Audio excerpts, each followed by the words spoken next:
आपण पाहत आहात भारतीय जनमत, आपला चॅनल.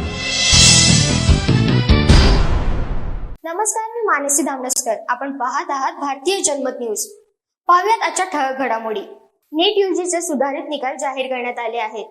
पैकीवंतांची संख्या 67 वरून 17 वर खाली घसरली आहे. नॅशनल टेस्टिंग एजन्सीने शुक्रवारी नीट यूजी 2024 परीक्षेचे सुधारित निकाल जाहीर केले आहेत.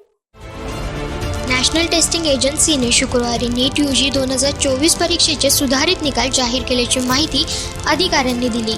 सुधारित यादीनुसार पैकीच्या पैकी गुण मिळवलेल्या विद्यार्थ्यांची संख्या 61 वरून घसरून 17 पर्यंत खाली आली आहे. गुणवंतांच्या यादीतील पहिल्या 100 पैकी 17 जणांना 720 पैकी 720, 6 जणांना 716 आणि 77 जणांना 715 गुण मिळाले आहेत. वैद्यकीय पदवी अभ्यासक्रमांना प्रवेश घेण्यासाठी आवश्यक असलेल्या या परीक्षेच्या निकालावरून यंदा वाद निर्माण झाला आहे. पदार्थ विज्ञान या विषयाच्या एका प्रश्नांची 2 उत्तरे आहेत असं NTA सांगितलं होतं. त्याच्या गुणांवरून सर्वोच्च न्यायालयाने सुधारित गुणपत्रिका जाहीर करण्याचे निर्देश दिले होते. त्यानुसार शुक्रवारी सुधारित निकाल जाहीर करण्यात आले. नीट यूजी परीक्षेत 67 विद्यार्थ्यांना पैकीच्या पैकी म्हणजे 720 गुण मिळाले होते. त्यांपैकी 44 विद्यार्थ्यांना उपरोक्त प्रश्नांसाठी संपूर्ण गुण मिळाले होते. नंतर वेळेच्या कारणावरून दिलेले वाढीव गुण मागे घेण्यात आल्यानंतर पैकीच्या पैकी गुण मिळालेल्या विद्यार्थ्यांची संख्या 61 झाली. पदार्थ विज्ञान विषयाच्या वादात सापडलेल्या प्रश्नात संपूर्ण गुण मिळालेल्या 44 विद्यार्थ्यांचे गुण कमी करण्यात आले.